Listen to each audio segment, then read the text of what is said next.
तहज्जुद की नमाज अभी आपको प्रैक्टिकल पढ़ के दिखानी है। तवज्जो के साथ आपने तरीका देखना है और सुनना है। कोई भी कंफ्यूजन इंशाल्लाह होगी तो अल्लाह के फजल से ठीक हो जाएगी। और कमेंट में अपनी राय देकर जाइएगा। सवाब की नियत से दूसरों के साथ शेयर भी कर दीजिएगा। 2 रकात नफल तहज्जुद अल्लाह की रजा के लिए।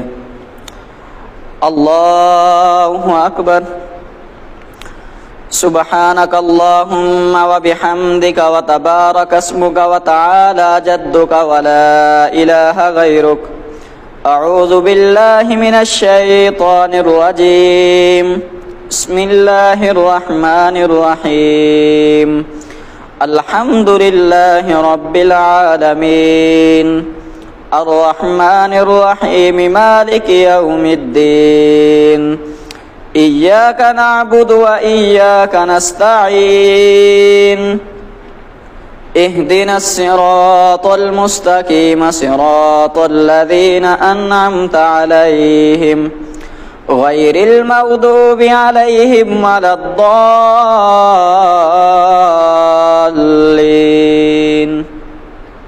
بسم الله الرحمن الرحيم. قل هو الله أحد الله الصمد لم يلد ولم يولد ولم يكن له كفوا أحد. الله أكبر. سبحان ربي العظيم سبحان ربي العظيم سبحان ربي العظيم. سمع الله لمن حمده ربنا لك الحمد. الله أكبر. سبحان ربي الأعلى سبحان ربي الأعلى سبحان ربي الأعلى. الله أكبر الله أكبر.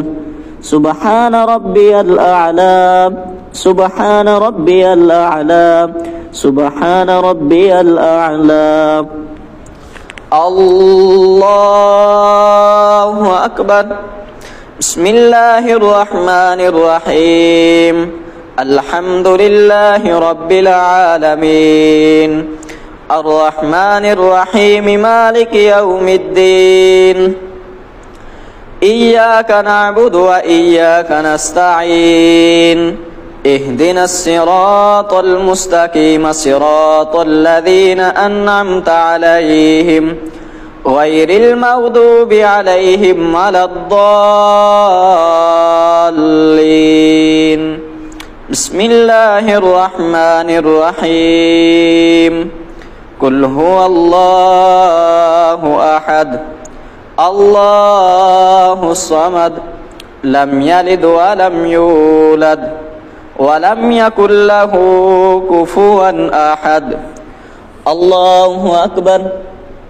سبحان ربي العظيم سبحان ربي العظيم سبحان ربي العظيم. سمع الله لمن حمده ربنا لك الحمد. الله أكبر.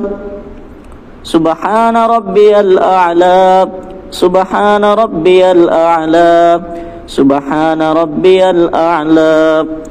الله أكبر الله أكبر. سبحان ربي الأعلى سبحان ربي الأعلى سبحان ربي الأعلى. الله أكبر. التحيات لله والصلوات والطيبات والسلام عليك أيها النبي ورحمة الله وبركاته. السلام علينا وعلى عباد الله الصالحين. أشهد أن لا إله إلا الله وأشهد أن محمدا عبده ورسوله. اللهم صل على محمد وعلى آل محمد كما صليت على إبراهيم وعلى آل إبراهيم إنك حميد مجيد. اللهم بارك على محمد وعلى آل محمد كما باركت على إبراهيم وعلى آل إبراهيم إنك حميد مجيد. رب اجعلني مقيم الصلاة ومن ذريتي ربنا وتقبل دعاء. रब्बना उग़फ़िर ली व लिवालिदैया व लिलमुमिनीना यौम यक़ूमुल हिसाब। अस्सलामु अलैकुम व रहमतुल्लाह। अस्सलामु अलैकुम व रहमतुल्लाह।